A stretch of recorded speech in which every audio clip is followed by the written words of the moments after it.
داؤد علیہ الصلوۃ والسلام کی بہت بڑی فوج تھی جو لڑا کرتی تھی، بہت بڑے حصے پر بنی اسرائیل کی حکومت قائم ہو گئی۔ پھر داؤد علیہ السلام کا انتقال ہوا تو داؤد علیہ السلام کے جانشین بنے سلیمان۔ اللہ نے ان کی بھی تعریف کی، کیا ہی اللہ کے نیک بندے تھے۔ میں نے کہا نا، اللہ ہر پیغمبر کو نیک اولاد سے نوازتے ہیں، اولاد بہت بڑی نعمت ہے۔ تو داؤد علیہ السلام کی زندگی ہی میں سلیمان علیہ السلام کو اللہ نے معجزے دیے، باپ اور بیٹے دونوں کو۔ وقال الحمد للہ الذی فضلنا علی کثیر من عباده المؤمنین، یہ دونوں لوگوں سے کہتے تھے کہ تمام تعریفیں اس اللہ کے لیے ہیں جس نے ہمیں اپنے نیک بندوں میں بہت سوں پر فضیلت دی۔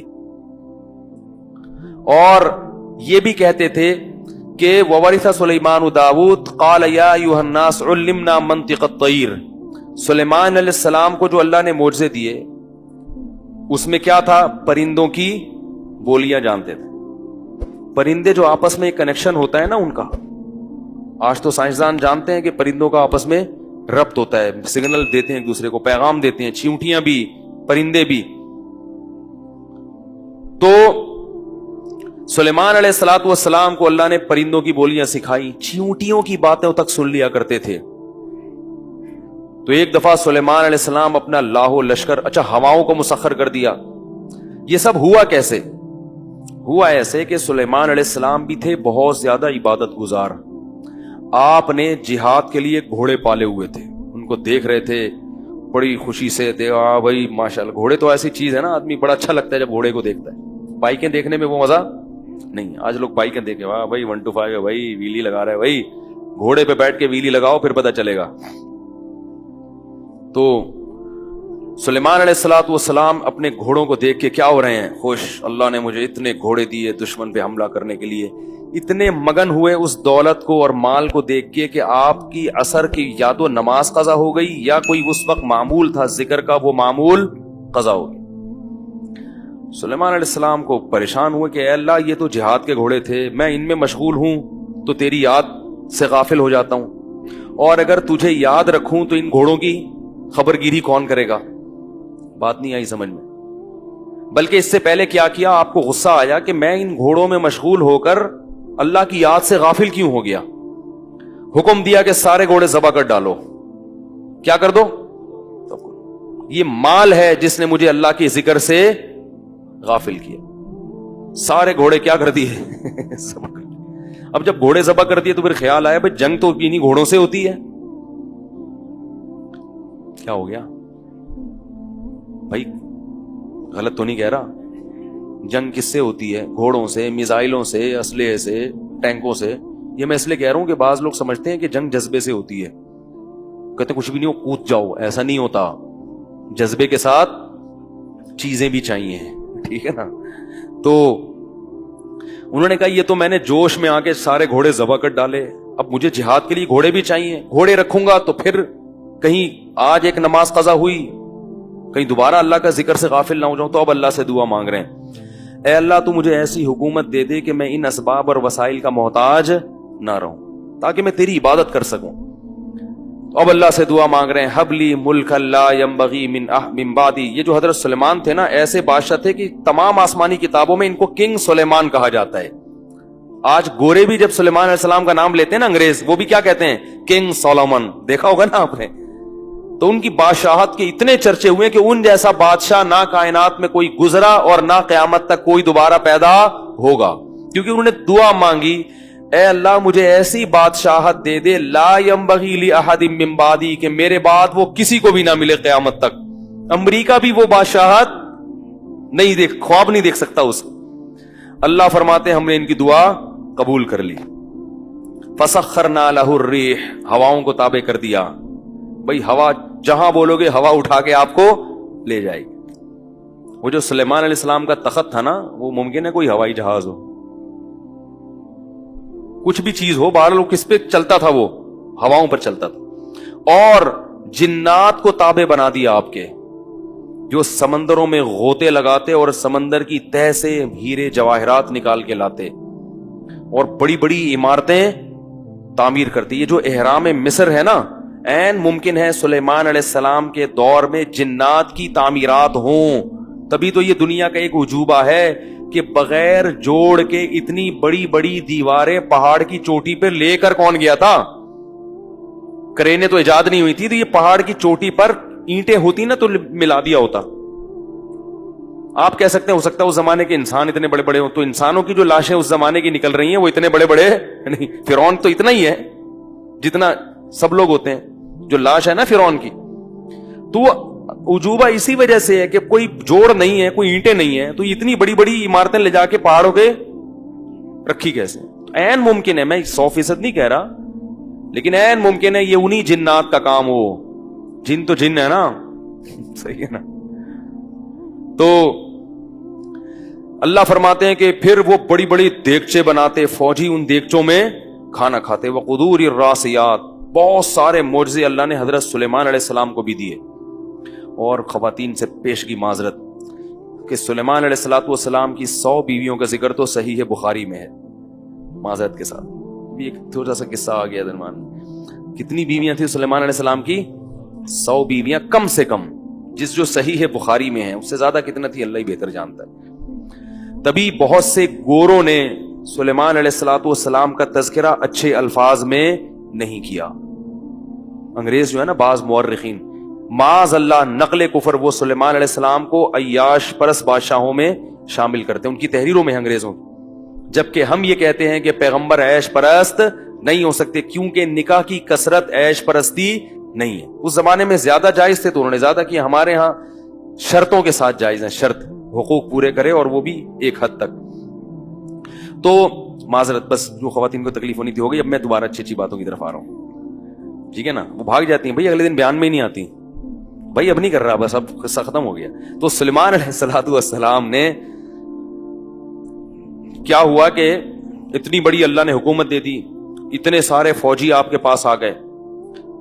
تو سلیمان علیہ السلام نے ایک دن قسم اٹھائی کہ میں اپنی 100 بیویوں کے قریب جاؤں گا اور اللہ مجھے 100 بیٹے دے گا، اور ان 100 بیٹوں کو اللہ کے راستے کا شہسوار بناؤں گا، میں مجاہد بناؤں گا.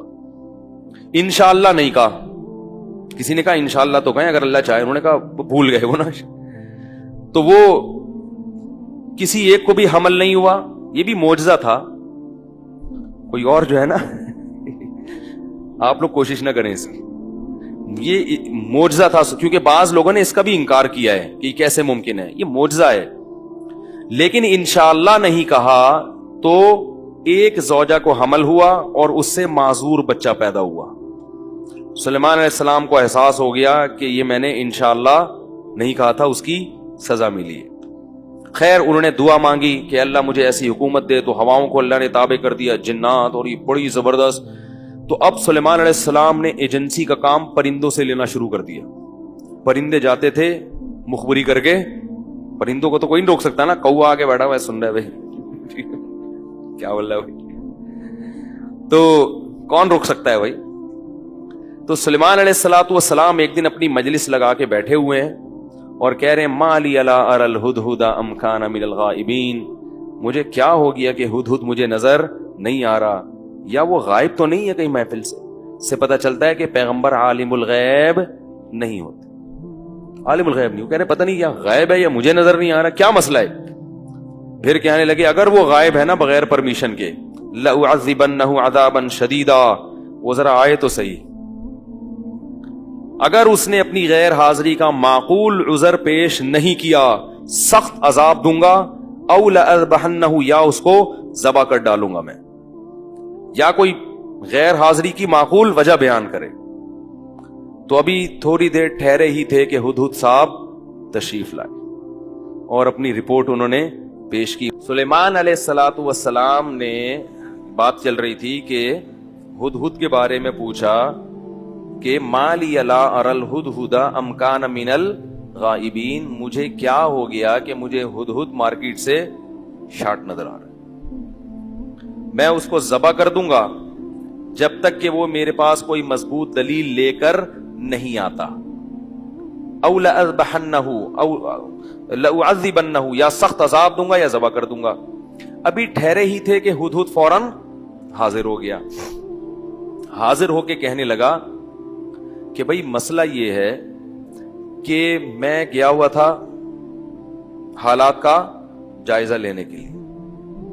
اور انی وجدت امرأۃ، ایک ملکہ ہے، ملکہ سبا، میں نے دیکھا کہ پوری ایک ریاست ہے، پوری ایک حکومت ہے، اور اس میں ایک عورت بادشاہ ہے، اور وہ پوری قوم بادشاہ سمیت، ملکہ سمیت سورج کی عبادت کرتے ہیں اور آپ کو پتہ ہی کوئی نہیں.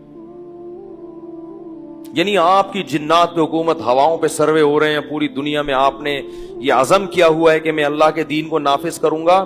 کوئی چھوٹا موٹا گاؤں ہوتا، کوئی بستی ہوتی ہے بھائی، تو ہم کہتے چلو بھائی یہ رپورٹ میں نہیں آئی، ٹھیک ہے نا، گوگل میپ میں یہ دھندلی دکھائی دے رہی تھی تو پتہ نہیں چلا. لیکن ادھر تو پوری ایک، جیسے آپ کی ایک طاقتور حکومت ہے نا، ایسی ایک بہت بڑی پاور ہے اور آپ کو پتہ ہی کوئی نہیں. یعنی یہ کیسے ہو سکتا ہے کہ اتنی بڑی ریاست ہو اور اس میں اللہ کا دین نافذ نہ ہو، اور وہ لوگ کھلے عام کس کی، اللہ کو چھوڑ کے کس کی عبادت کرتے ہوں؟ سورج کی. اصل میں مجھے پتا چلا تھا، میں اس کی رپورٹیں لینے گیا ہوا تھا. اور پھر ہدہد نے، دیکھو پرندوں کو بھی اللہ نے اتنی عقل دی ہے کہ حیرت ہوتی ہے کہ جو رب دن اور رات کے نظام کو چلانے والا ہے، اندھیروں میں اجالے نکالنے والا ہے، اس کو چھوڑ کر کس کو، جو سورج کو چلانے والا ہے نا، سورج کو سجدہ کر رہے ہیں، سورج کو بنانے والے کو سجدہ نہیں کر رہے. کیسے بے عقلے ہیں. ہدہد رپورٹ پیش کر رہا ہے سلمان علیہ السلام کر، مجھے بھی. تو ہدہد اگر بت پرستوں کو دیکھ لیتا تو اور حیران ہوتا کہ سورج پھر بھی کوئی کچھ پاور تو ہے نا، ان پتھروں کے بنے ہوئے بتوں میں تو یہ پرندے دیکھ کے ہنستے ہوں گے کہ یار یہ تو بالکل ہی فارغ ہیں کہ اپنی ہاتھ سے بنا کے اسی کو پوج رہے. اور یہ بھی کہنے لگا کہ میں نے ایسی ملکہ دیکھی ہے کہ اس کا بہت شاندار تخت ہے. پہلے زمانے میں بادشاہ کے تخت سے اندازہ ہوتا تھا کہ یہ معاشی لحاظ سے اور عسکری لحاظ سے کتنے مضبوط ہیں. سمجھ رہے ہو کہ نہیں سمجھ رہے؟ تخت میں ہیرے جواہرات اور اتنا کچھ لگا ہوتا تھا جس سے پاور اور طاقت کا اندازہ. تو ہدہد نے کہا بہت زبردست عرش ہے اس کے پاس، تخت بڑا شاندار خاندانی، اور عورت حکومت کر رہی ہے. سلیمان علیہ السلام نے کہا کہ ننظر، ہم دیکھتے ہیں کہ تو بہانے تو نہیں کر رہا غیر حاضری کے. اصدقت ام کنت من الکاذبین. اس سے بھی پتہ چلتا ہے کہ سلیمان علیہ السلام عالم الغیب. بولو بھائی، جتنا اللہ علم دے دیتا ہے اتنا پتہ چلتا ہے، جو نہیں بتاتا وہ پتہ نہیں چلتا. یہی ہمارا عقیدہ ہے نبی صلی اللہ علیہ وسلم کے بارے میں بھی. جو غیب کا علم اللہ نے نبی کو دے دیا اس میں آپ عالم الغیب ہیں، جو نہیں دیا اس میں آپ عالم الغیب نہیں ہیں. غیب کا علم ہے وہ علم جو اللہ نے دیا، جو نہیں دیا وہ نہیں ہے. تو کہا کہ میں دیکھتا ہوں کہ تو سچ بول رہا ہے، کیونکہ ہدہد لکھنا پڑھنا تو جانتا نہیں تھا. انہوں نے کہا میں خط دے رہا ہوں، وہ خط لے کے جانا اور اس کا جواب لے کے آنا. ان کو پتا تھا اگر کچھ نہیں ہوگا تو کیا کرے گا، وہ گھماتا رہے گا خط کیا نہ پڑھ سکے گا نہ اس کا جواب لکھ سکے گا. بھاگے خط لے کے جاؤ. اب حضرت سلیمان علیہ السلام نے ملکہ سبا کو بڑا خاندانی خط لکھا. جب آپ کے پاس پاور ہوتی ہے نا، طاقت، تو پھر آپ بات کرنے کا اسٹائل آپ کا وہی اسٹائل ہوتا ہے. جب کمزور ہوتے ہیں تو پھر یس سر جی سر کرتے ہیں آپ. سلیمان علیہ السلام بہت طاقتور تھے، ملکہ سبا بھی طاقتور تھی لیکن یہ بھی تھے. تو سلیمان علیہ السلام نے اس کو، ملکہ سبا کو جو پیغام بھیجا، لا تعلوا علیہ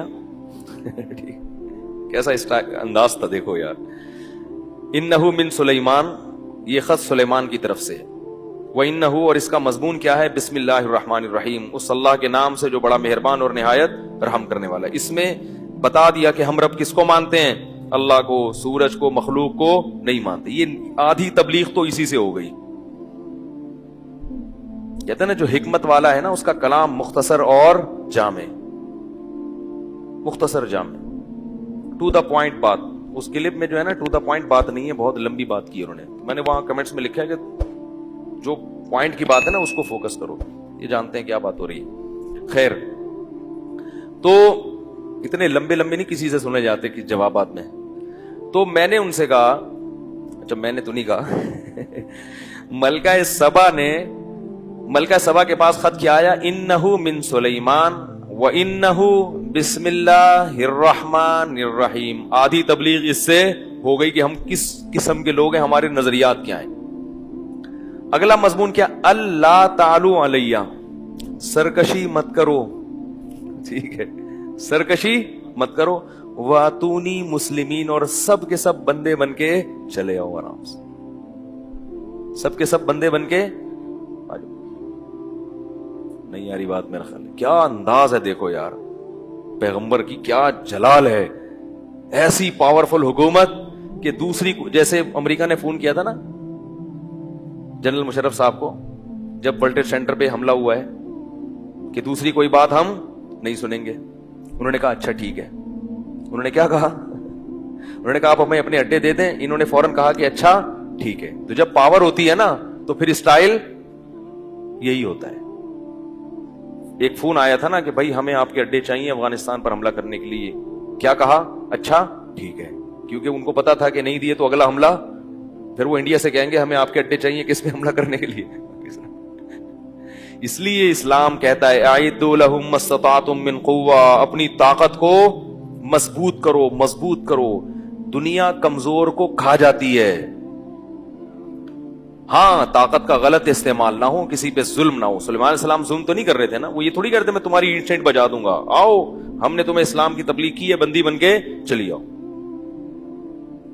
اللہ تعالی علیہ واتونی مسلمین, سرکشی مت کرو اور اسلام قبول کر لو, فرما بردار بن کے تم بھی اور تمہارے جتنے بھی ہیں نا بڑے بڑے سب آ جاؤ. آگے پھر مذاکرات کریں گے, پھر اس حکومت کو کس کے حوالے کرنا ہے, تمہارا ملک تم چلاؤ گے ہم چلائیں گے, یہ بات کی بات ہے. ابھی تو فوری طور پہ کیا ہے, بندے بن کے چلے آؤ. ملکہ سبا بہت ذہین تھی. حدیث میں آتا ہے کہ اللہ نے عورت کو مرد کی نسبت عقل کم دی ہے, یہ حدیث میں ثابت ہے. ناقص العقل ہے, ناقص العقل مرد کی نسبت کم. لیکن بعض عورتیں تاریخ میں مردوں سے کئی گنا زیادہ ذہین گزری ہیں, اور آج بھی ہوں گی جو بیان سننے آ رہی ہیں. صحیح ہے نا. تو بعض خواتین مردوں سے کیا ہوتی ہیں, ذہین ہوتی. قرآن میں جتنی امتوں کے واقعات ہیں نا, ان کے پاس جب بھی نبی کی دعوت گئی ہے, چاہے وہ بادشاہ ہوں چاہے وہ عام لوگ ہوں, فرعون ہو, سب نے احمقانہ حرکتیں کی ہیں, جذباتی پن میں آئے اور پیغمبروں کی مخالفت خامخواہ میں شروع کر دی.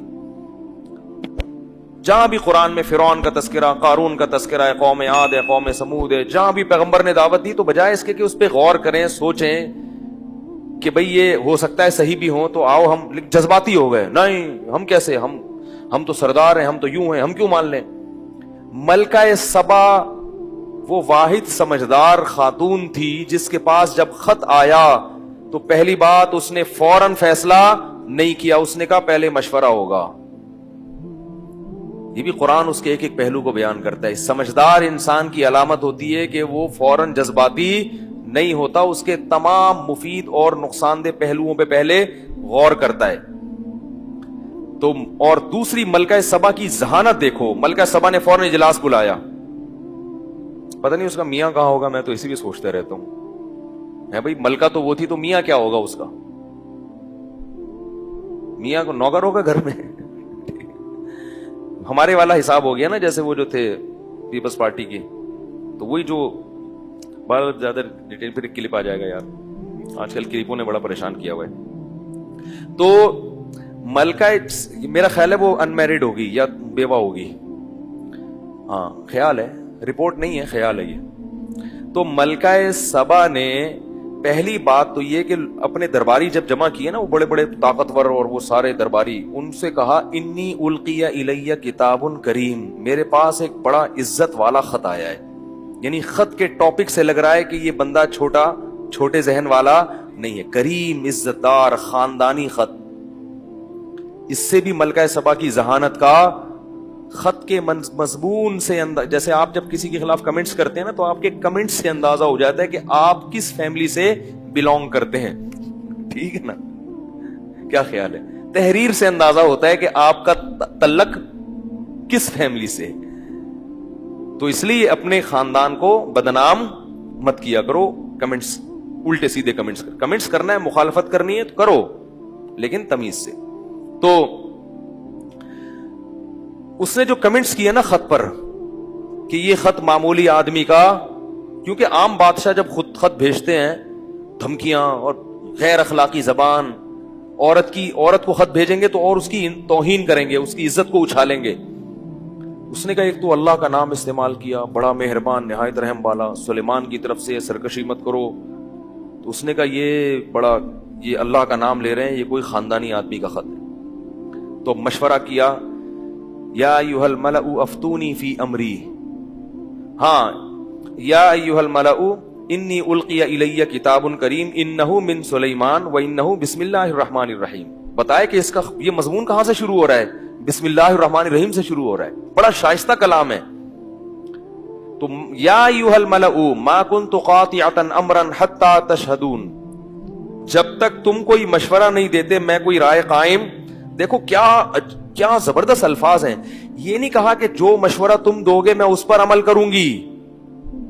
اگر ایسا ہوتا نا تو مروا دیا تھا انہوں نے. کہا کہ رائے تو میری ہوگی لیکن وہ رائے تمہارے مشورے بغیر میں قائم. یہ بڑی خاندانی, خدا کی قسم اس کے ایک ایک الفاظ جو ہے نا, کیونکہ رائے میں آپ کسی کی رائے کو اپنے اوپر مسلط نہیں کر سکتے. جتنا اچھا فیصلہ اپنے بارے میں آپ خود کر سکتے ہیں کوئی دوسرا نہیں کر سکتا. مشورہ سب سے لیں, کریں اپنی. جب اپنی ہی کرنی ہے تو مشورے کا فائدہ کیا؟ سوال پیدا ہوتا ہے بھائی جب اپنی ہی کرنی ہے تو پبلک سے مشورہ کیوں لے رہا ہے؟ کوئی غلط بات تو نہیں کر رہا نا میں؟ سوال پیدا ہوتا ہے. مشورہ لینے سے کیا ہوگا کہ اس کے تمام مثبت پہلو اور منفی پہلو آپ کے سامنے آ جائیں گے. بعض ایسے پازیٹو پہلو ہوتے ہیں جن کی طرف آپ کی توجہ نہیں ہوتی کیونکہ آپ انسان ہیں, محدود ہے صلاحیت. بعض منفی پہلو ہوتے ہیں اس کی طرف توجہ نہیں ہوتی. تو وہ تمام پہلو سامنے آنے کے بعد اس کو پلس مائنس کرنا آپ کے لیے آسان ہو جاتا. تو اس لیے اس نے کہا کہ میں خود سے, اگر بیوقوف عورت ہوتی نا کہتی یہ تو مشورے کی چیز ہی نہیں ہے, لگاؤ فوجیں لے کے چڑھ جاؤ سالوں پر, یہی کہتے ہیں نا وہ, یا بھاگ لو یہاں سے ٹھیک ہے, اس سے پہلے کہ وہ آئے. تو اس نے کہا کہ میں فیصلہ تو میرا ہی ہوگا لیکن میں اس وقت تک فیصلہ نہیں کروں گی جب تک کہ تم مشورہ نہیں دو گے. تو انہوں نے کیا مشورہ دیا مسٹنڈوں نے؟ انہوں نے کہا پاگل لوگ تھے, لگ رہا ہے کہ جتنی عقل مند وہ تھی اتنے ہی بے وقوف اس کے درباری تھے. کہنے لگے نحن اولو قوت, ہم کمزور لوگ, وہی مسٹنڈوں والی بات کی نا, ہم کمزور لوگ نہیں ہیں, ڈرنے والے نہیں ہیں. نحن اولو قوت و اولو باس شدید, اسلحہ بھی بہت ہے, فوج بھی بہت بڑی ہے, زبردست جنگوں کے عادی ہیں ہم لوگ. ایک اور صحیح, جہاں اتنی جنگیں ہوئی ہیں ایک اور صحیح. والامر الیک, لیکن فیصلہ تیرا ہی ہوگا.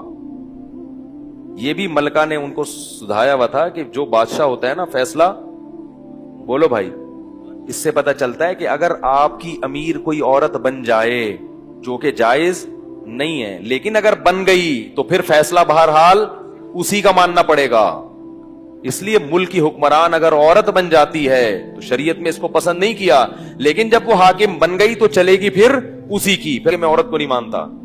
نبی نے فرمایا کہ اسمعوا واطیعوا ولو سلط علیکم رجل حبشی, فرمایا صحیح بخاری کی حدیث ہے کہ اگر تم پر کوئی حبشی غلام مسلط ہو جائے اس کی بھی اطاعت کرنی پڑے گی. حالانکہ غلام خلافت کا اہل, حکومت کا اہل نہیں ہوتا, امارت کا اہل نہیں ہوتا, اور وہ غلام بھی پرلے درجے کا بے وقوف. فرمایا پھر بھی جب اور مسلط ہوا ہے قانونی طریقے سے یا خلافت کے طریقے سے یا قوم کی سلیکشن سے نہیں آیا, ظلم کر کے مسلط ہو گیا. جب ہو گیا تو اب امت کی جوڑ اس میں ہے کہ اس کو فالو کرنا پڑے گا, ورنہ امت کا خمیازہ بکھر جائے گا. ورنہ ہر آدمی اپنی رائے, وہ اپنی تو تباہ ہو جائیں گے. تو یہ اسلام نے امت کو جوڑنے کے لیے یہ احکام دیے ہیں. سمجھ میں آ رہی ہے بات؟ تو انہوں نے کیا کہا کہ فیصلہ کس کے ہاتھ میں؟ تیرے ہاتھ میں, باقی ہم تو لڑنے کے لیے تیار ہیں. یہ بڑی اچھی بات تھی کہ بھئی اپنی آپ نے صلاحیتوں کا اظہار کر دیا. تو ملکہ نے کہا کہ دیکھو نہ تو میں یہ کہتی ہوں کہ لڑیں گے نہیں اور نہ یہ کہتی ہوں کہ لڑیں گے, امتحان لیتی ہوں کہ یہ واقعی اللہ کی طرف دعوت دے رہا ہے یا دین لیبل اللہ کا لگا رہا ہے اور مقصد ہے اس کا حکومت اور دولت. کیا عقل ہے یار, دیکھو خدا کی قسم بھائی, صرف اللہ کا نام لینے سے اللہ والا یا سچا پیغمبر نہیں بن جاتا. محمد صلی اللہ علیہ وسلم کی تعریفوں میں تو مرزا غلام احمد قادیانی نے بھی بڑے نعتیہ کلام لکھے ہیں، اور بھی ہمارے بڑے ملک کے مشہور لوگ ہیں جو اللہ اس کے رسول کا نام استعمال کرتے ہیں، لیکن لے کے جاتے ہیں لوگوں کو گمراہی کی طرف، اس میں اپنا دنیاوی مفاد ہوتا ہے۔ اس نے کہا اللہ کا نام استعمال ہو رہا ہے، الرحمن الرحیم بھی کہہ رہا ہے، اور سب اسلام قبول کر لو اور فرمانبردار بن جاؤ، بڑی اچھی اچھی باتیں کر رہا ہے، تو میں یہ دیکھوں گی کہ یہ اہل حق میں سے ہے، یہ واقعی اللہ کے دین کی طرف لانا چاہتا ہے ہمیں، اللہ کا پیغمبر ہے، یا یہ بادشاہ ہے جو طاقت کے نشے میں پوری دنیا پہ قبضہ کر کے ہمارے اسباب اور وسائل کو ہتھیانا چاہتا ہے۔ تو میں امتحان لوں گی، اگر اس امتحان کے نتیجے میں یہ ثابت ہو گیا کہ یہ پیغمبر ہے، اس سے لڑنا پھر فضول حرکت ہے، اور اس کی اگر یہ حق دعوت دے رہا ہے تو لڑنے میں کیا ہوگا؟ نقصان۔ اور اگر یہ لالچی شخص نکلا تو پھر ہم اس سے کیا کریں گے؟ ہم بزدل نہیں ہیں کہ جو بھی ہمیں کہہ کے فرمانبردار بن کے چلے جائے اور ہم جناب بنیان پہن کے ٹھیک ہے چلے جائیں جی حضور، ایسے تھوڑی ہم گرے پڑے لوگ نہیں ہیں۔ حق کی دعوت ہوگی تو قبول کریں گے، حق کی دعوت نہیں ہوگی تو قبول نہیں کریں گے، لڑیں گے پھر۔ اور یہ بھی کہا کہ میں اس لیے تمہیں مشورہ دے رہی ہوں، ان الملوک اذا دخلوا قرية افسدوها وجعلوا اعزة اهلها اذلة وكذلك يفعلون۔ جلد بازی مت کرو، جنگ کی طرف فوراً مت جاؤ، کیونکہ بادشاہ جب جنگ کے ذریعے کسی علاقے کو فتح کرتے ہیں تو عزت دار لوگوں کو ذلیل کر، اگر اس نے حملہ کر کے ہمیں فتح کیا نا تو پھر یہ ہماری عزت نہیں ہوگی جو ابھی شرافت سے جانے میں ہے، ابھی جائیں گے تو پروٹوکول دیا جائے گا، سمجھ رہے ہیں، عزت ملے گی۔ اور اگر جنگ کے ذریعے وہ ہم پر غالب آ گئے تو شہروں کو جنگ میں تو پھر بربادی ہوتی ہے، غلام بنتے ہیں، عورتیں لونڈیاں بنتی ہیں، کیا کچھ ہوتا ہے۔ تو اس لیے جلدی مت کرو، امتحان لیتی ہوں، دنیا دار ہے، فائٹ کریں گے، لڑیں گے، اور اگر حق کی دعوت دے رہا ہے، لالچی نہیں ہے، تو پھر اس سے لڑنا فضول ہے۔ پھر اپنی عزت اسی میں ہے کہ عزت اور شرافت کے ساتھ اچھے بچے بن کے چلے جاؤ، پروٹوکول ملے گا کہ بھئی بغیر جنگ کے تسلیم ہو گئی۔ تو اب امتحان کیسے لیا جائے؟ کیا ایک ایک چیز ملکہ سبا کی ذہانت پر دلالت کر رہی ہے۔ انی مرسلۃ الیہم بہدیۃ، اس نے ہمیں کہا ہے کہ تم ہمارے ماتحت بن جاؤ، مقصد دولت اگر ہے تو میں اس کو اتنے ہدیے بھیجتی ہوں، اتنے پاورفل ہدیے، ہیرے جواہرات، اس کے ظاہر حکمرانوں کے پاس کیا ہوتا ہے، ذرا سا بھی لالچ اس کے دل میں ہوئی تو ہدیے دیکھ کر پگھل جائے گا، بولے کہ یہی تو چاہیے تھا، ایکچولی ہم اصل میں وہ تو اللہ اس کے رسول کا نام تھا، لیکن چونکہ آپ نے اتنے اچھے اچھے ہدیے بھیج دیے ہیں تو ہم اس کو دین کی خدمت میں کیا کریں گے؟ خرچ کریں گے۔ تو اس طرح سے دو چار ہدیے اور بھی اگر مل جائیں تو بہت اچھا ہوگا، یعنی وہ پگھل جائے گا، اس کی دعوت میں کیا پیدا ہو جائے گی؟ نرمی۔ جیسے وہ ایک وکیل نے جج سے کہا نا کہ میرے جو موکل ہے اس کے صحیح ہونے کا ثبوت قانون کی اس کتاب کے صفحہ نمبر 325 پہ ہے، تو جج نے جب کتاب کھولی تو 325 پہ 5000 کا نوٹ رکھا ہوا تھا، تو جج نے کہا ایسے دو چار ثبوت اور چاہیے، ایسے دو چار ثبوت، تو وہ پیسے دیکھ کے جج بھی کیا ہو جاتے ہیں؟ پھسل جاتے ہیں۔ تو اس نے کہا یہ پھسل جائے گا، کیونکہ انہوں نے اتنے ہدیے، اس کا خیال تھا کہ ہمارے پاس اتنی بڑی حکومت ہے، ایسے ہدیے انہوں نے کبھی دیکھے بھی نہیں ہوں گے۔ تو جب سفیر آیا حضرت سلیمان علیہ السلام کے پاس، وہ تحفے، تحائف، پرفیوم، پتہ نہیں کیا کیا ہوگا اس زمانے میں، جوڑے لے کے اور خوبصورت تاج لے کے، تو سلیمان علیہ السلام نے کہا اتمدوننی بمال، تم مجھے پیسوں کے ذریعے میری مدد کرنا چاہتے ہو، فما آتانی اللہ خیر مما آتاکم، اس سے بولو کہ ہمیں اللہ نے جو کچھ دیا نا تم نے وہ کبھی خواب میں بھی نہیں دیکھا، ہاں پیسہ ہمارے پاس بہت ہے، اور جن ون تو ہمارے دائیں بائیں گھوم رہے ہوتے ہیں، ٹھیک ہے، بہت ہے ہمارے پاس۔ بل انتم بہدیتکم تفرحون، تم اترا رہے ہو، ہدیے دے کے ہمیں خوش کرنا چاہتے ہو۔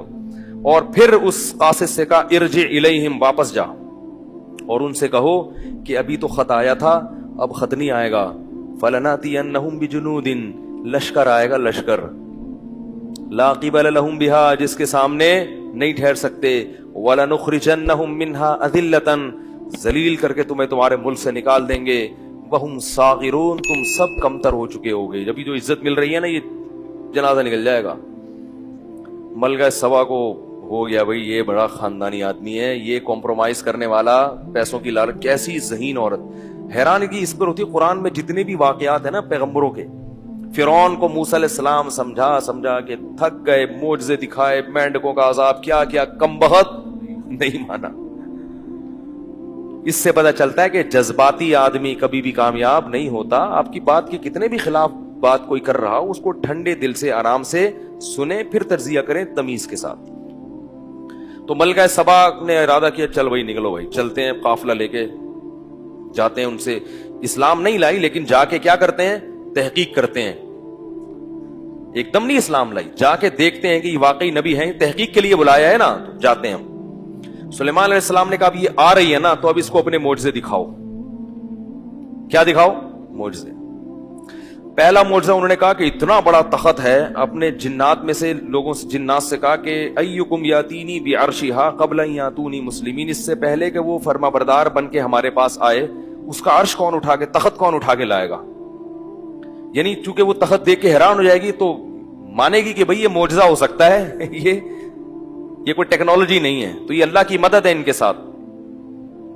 ایک جن تھا، عفریت من الجن انا آتیک بہ قبل ان تقوم من مقامک، اس نے کہا آپ کی مجلس برخاست ہونے سے پہلے لے آؤں گا، مجلس برخاست ہونے سے پہلے لے آؤں گا۔ وہ تو پتہ نہیں کتنے مہینوں میں پہنچے گی، آپ کی مجلس ختم ہوگی اور اس سے پہلے میں تخت اٹھا کے لے آؤں گا۔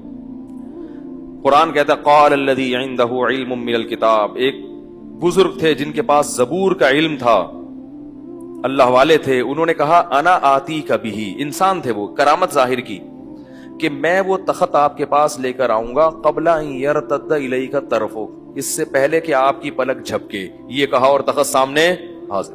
یہ کرامت ہوتی ہے، جو کرنے والا اللہ ہوتا ہے، ہاتھ کس کا استعمال ہو رہا ہوتا ہے؟ بزرگ کا، ورنہ کسی انسان میں یہ طاقت نہیں ہے کہ یوں یوں کر دے۔ آپ کہیں ہمارے یہاں بھی وہ گندے نالے میں ایک بزرگ بیٹھے ہوئے ہوتے ہیں، عامل جاگی بابا، جب یہ ایک بزرگ وہاں سے تخت لا سکتے ہیں تو وہ میری محبوبہ کو کیوں نہیں لا سکتے، اور 500 کا بیلنس کیوں نہیں ڈلوا سکتے؟ ان چکروں میں نہیں پڑے، یہ سب کام اللہ کر رہا ہے۔ اور یہ حقیقت میں سلیمان علیہ السلام کا معجزہ ہے کہ آپ کے امتی میں ایسے لوگ ہیں کہ جن کے ذریعے اللہ ایسے کام کر دیتا ہے۔ اور اس سے بھی پتہ چلا کہ اگر کسی امتی کے ہاتھ پہ کوئی کرامت ظاہر ہو تو اس سے امتی پیغمبر سے افضل نہیں ہو جاتا۔ حضرت سلیمان تو نہیں لا سکے مگر کون لے آیا؟ تو اس سے پتہ چلتا ہے کہ فضائل صدقات میں جو بعض کرامتیں ہیں نا، تو لوگ کہتے ہیں صحابی سے تو ہوا نہیں، ان کے بزرگ سے ہو گیا، تو یہ اپنے بزرگ کو صحابی سے بھی بڑا سمجھتے ہیں۔ کوئی نہیں سمجھتے، بزرگی اور برتری کا مدار اعمال پر ہے، کرامتوں پر نہیں ہے۔ تو حضرت سلیمان نے جب دیکھا نا، ابھی کہہ رہے کون لے آئے گا، ایک دم حاضر، تو کہنے لگے ھذا من فضل ربی، یہ میرے رب کا فضل ہے۔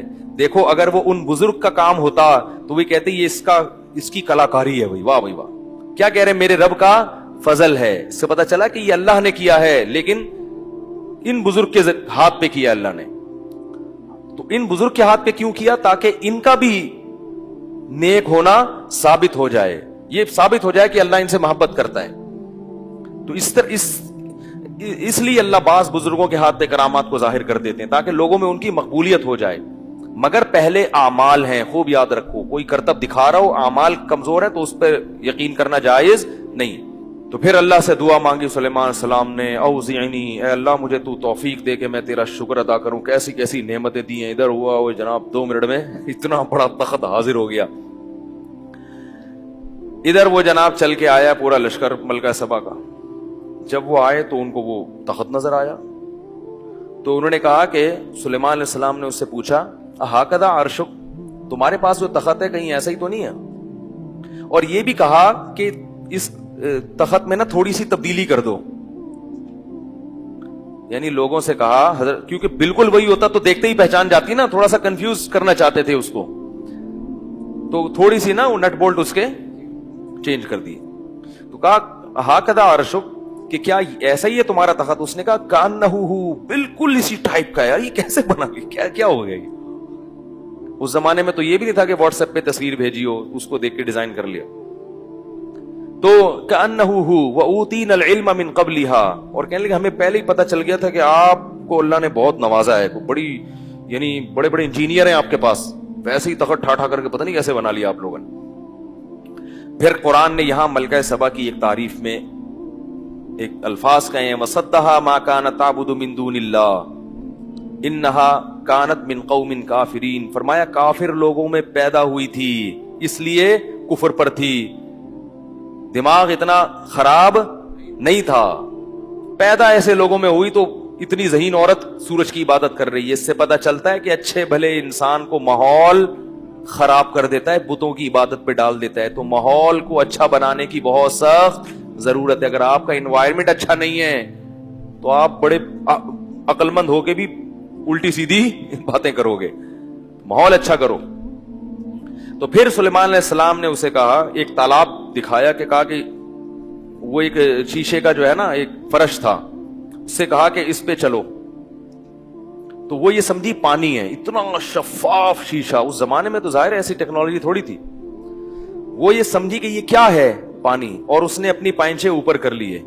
قیل لها ادخل الصرح فلما رأته حسبته لجة وكشفت عن ساقيها قال انه صرح ممرد من قوارير، فرمایا یہ پانی نہیں ہے، پانی جیسا ہے۔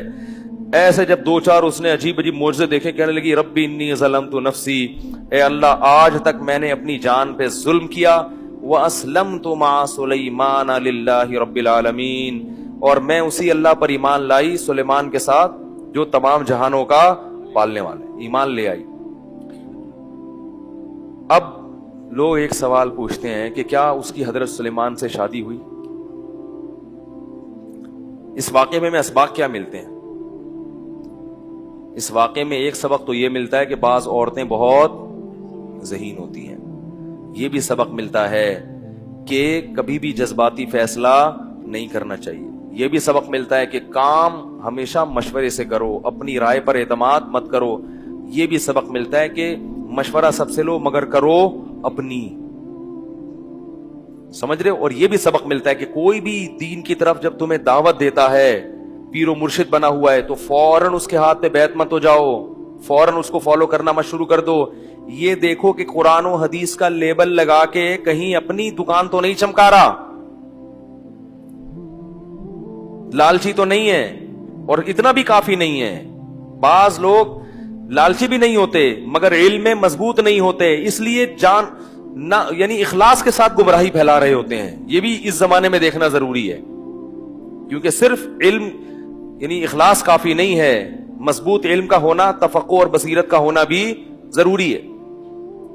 تو یہ ساری چیزیں، اور آج کل 2 نمبر پیر تو بہت ہیں، ان کو تو طریقہ یہی ہے کہ ان کو ہدیے دینا چھوڑ دو، پھر دیکھو وہ آپ سے تمیز سے ملتے ہیں کہ نہیں ملتے، ان سے بولو کہ حضرت ہدیے دیں ہمیں آپ، ہم نے سنا ہے کہ اس میں بھی بڑا ثواب ملتا ہے۔ ایسے ایسے پیر ہیں، میں ابھی ان کے بارے میں بولنا شروع کروں گا تو دھمکیاں آنا شروع ہو جاتی ہیں مجھے۔ پچھلے سال ایک پیر کے میں نے پورا طبیعت سے اس کی طبیعت صاف کر دی تھی نا، ایسے خاندانی بکرے اس کے پاس آتے ہیں، وہ دھمکوں کا نا پورا ایک بزنس چل رہا ہے ماشاءاللہ، تو پھر مجھے دھمکیاں آنا شروع، میں نے کہا چلو فی الحال تھوڑا سا ٹھیک ہے، ہم پولیس میں تو ہیں نہیں بھائی، کیا خیال ہے؟ FIR کٹوا دی ہمارے خلاف، یہ جتنے لوگ بیان سن رہے ہیں نا، یہ بس مسجد میں آ کے پوچھیں گے آج مفتی صاحب کا بیان ہوگا، کہیں گے نہیں وہ تھانے میں، چلو یار دعا کرتے ہیں، جب نکل آئیں تو ہمیں بتا دینا، ہم بیان میں حاضر ہو جائیں گے۔ یہ حال چل رہا ہے، تو اس لیے اتنا ہی کرو جتنا افورڈ کر سکتے ہو، اس لیے ہم نے کہا بھائی مبہم طور پہ بتا دیا جائے، نام نہ لیا جائے کسی کا، اشارہ کر دیا میں نے۔ اچھا خیر، تو جو ہے اس سے کیا سبق ملتا ہے کہ عقل مند تھی، کس طریقے سے اللہ نے اس کو اسلام کی توفیق دی، اور پوری قوم بھی اسلام لے آئی، پوری قوم اسلام لانا، یہ اس سے پتہ چلتا ہے کہ جو قوم کے اپر لیول کے لوگ ہیں نا، ان پہ جب محنت کی جائے تو محنت کم ہوتی ہے، اس کا آؤٹ پٹ نیچے ایک ایک کو پکڑ کے سمجھاتے رہو گے، اس سے بہتر ہے کہ تبھی نبی نے بادشاہوں پہ اسپیشل محنت کی ہے، بادشاہوں کو خود بھیجیں، بادشاہ ٹھیک ہو جائے، اوپر کا طبقہ ٹھیک ہو جائے تو نیچے والے انہی کو فالو کرتے ہیں۔ اس سے بھی پتا چلا کہ بعض لوگ علماء پہ طنز کرتے ہیں کہ یہ اتنے بڑے بڑے افسران سے کیوں ملتے ہیں، وہ نواز شریف سے کیوں ملے، وہ فلانے سے کیوں ملے، بھائی وہ اس لیے مل رہے ہیں کہ یہ صحیح ہو گیا تو اس کے نیچے سارے صحیح ہو جائیں گے۔ لوگ یہ کہتے ہیں صحیح ہو ہی نہیں سکتا، تو نہیں ہو سکتا تو کچھ برائی میں کچھ کمی تو ہو سکتی ہے نا، تو ہر ایک کے نا اچھا پہلو تلاش کیا کرو، خام خواہ میں الزامات لگانا، بدگمانیاں کرنا، اس سے کوئی فائدہ نہیں ہوتا۔ رہا یہ مسئلہ کہ ملکہ سبا نے شادی کی نہیں کی، اس کے بارے میں میرے پاس کوئی رپورٹ نہیں ہے، لیکن میرا ضمیر یہ کہتا ہے کہ یہ ہو نہیں سکتا کہ سلیمان علیہ السلام اس سے شادی نہ کریں، کیونکہ 100 بیویاں رکھی ہیں تو ایک ملکہ، اور وہ سلیمان علیہ السلام کے علاوہ کسی اور کے لائق اتنی ذہین عورت وہ بھلا ان پیغمبر کے علاوہ کسی اور سے کیسے نکاح کرے گی؟ اور سلیمان السلام بھی اس کی کوئی ایسی بے عزتی کیسے ہونے دیں گے کہ تو ایک ملک کی بادشاہت چھوڑ کر آ رہی ہے تو میں تجھے ملکہ نہ بناؤں؟ تو رپورٹ تو نہیں ہے میرے پاس، ٹھیک ہے نا، لیکن ضمیر یہ کہتا ہے کہ ایسا ممکن نہیں ہے۔ ہم ہوتے تو ہم کہتے ایکچولی بڑے مسائل ہیں شادی میں، بچوں کا کھیل تھوڑی ہے، یہ ہے وہ ہے، ہم کہتے کہیں اور سے شادی کرو۔ وہ بیٹھی ہوتی اخباروں میں اشتہار دے رہی ہوتی کہ میں نے ملک مملکت چھوڑ دی لیکن مجھے کوئی بندہ نہیں مل رہا، کوئی بیوی بنانے کے لیے تیار نہیں ہے۔ تو یہ ہمارے مسائل ہیں، یہ اس دور کے مسائل نہیں تھے، یہ ہندوؤں کے سے ہمارے اندر یہ مسائل آئے ہیں۔ اس دور میں یہ مسائل نہیں تھے، پیغمبر نکاح کرتے تھے جیسے ہی نکاح کا موقع ان کو ملتا تھا۔ اللہ تعالیٰ سمجھنے کی عمل کی توفیق عطا فرمائے۔